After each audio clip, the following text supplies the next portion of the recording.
The Ukrainian Defense Forces have given the Russians a new difficult task with the successful destruction of the Iskander launchers. Veteran of the Russian-Ukrainian War, former company commander of the Aidar battalion of Ukraine, Yevgeny Diky, said this on air on Radio NV.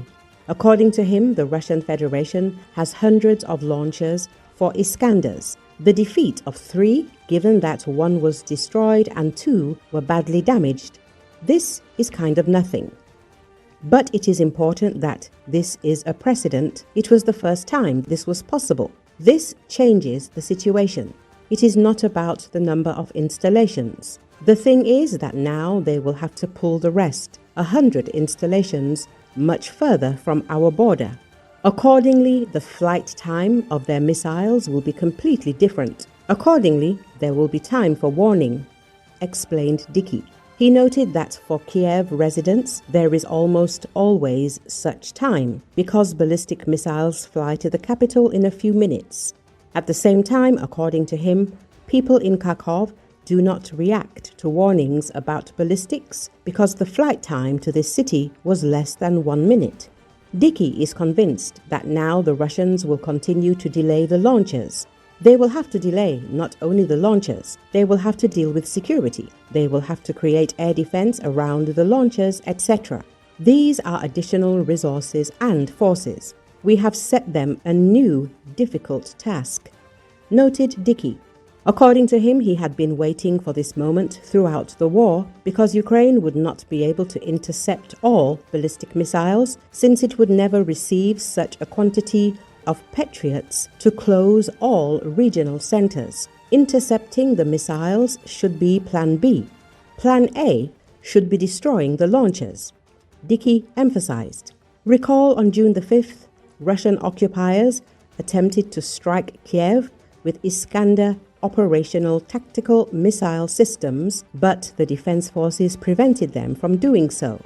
In particular, Ukrainian defenders launched a missile strike on the area where Russian missile forces with Iskander launchers were concentrated near the city of Klintsy in the Bryansk region of the Russian Federation.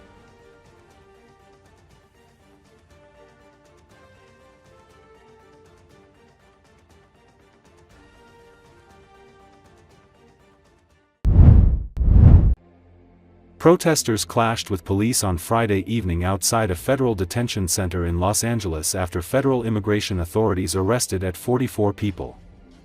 According to Associated Press, dozens of demonstrators gathered outside the center where they believed those arrested had been taken, chanting, "Set them free, let them stay," and holding signs that said, "ICE out of LA." Law enforcement officers carrying riot shields were seen using pepper spray and flashbangs to try to disperse the crowd. Immigration and Customs Enforcement officers and agents executed search warrants at 3 locations, said Yasmin Pitts O'Keefe, a spokesperson for Homeland Security investigations. But immigration advocates said they were aware of arrests at 7 locations, including 2 Home Depots, a warehouse in the Fashion District and a donut shop, said Angelica Salas, executive director for the Coalition of Humane Immigrant Rights, or CHIRLA. In the Fashion District, agents served a search warrant at a business after they and a judge found there was probable cause the employer was using fictitious documents for some of its workers, U.S. Attorney's Office spokesperson Kieran McAvoy confirmed. In Los Angeles, Mayor Karen Bass said the activity was meant to sow terror. Federal immigration authorities have been ramping up arrests across the country to fulfill President Donald Trump's promise of mass deportations. Todd Lyons, the head of U.S. Immigration and Customs Enforcement, defended his tactics earlier this week against criticism that authorities are being too heavy-handed. He has said ICE is averaging about 1,600 arrests per day and that the agency has arrested dangerous criminals.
As President Donald Trump and Elon Musk argued on social media on Thursday, the world's richest man threatened to decommission a space capsule used to take astronauts and supplies to the International Space Station.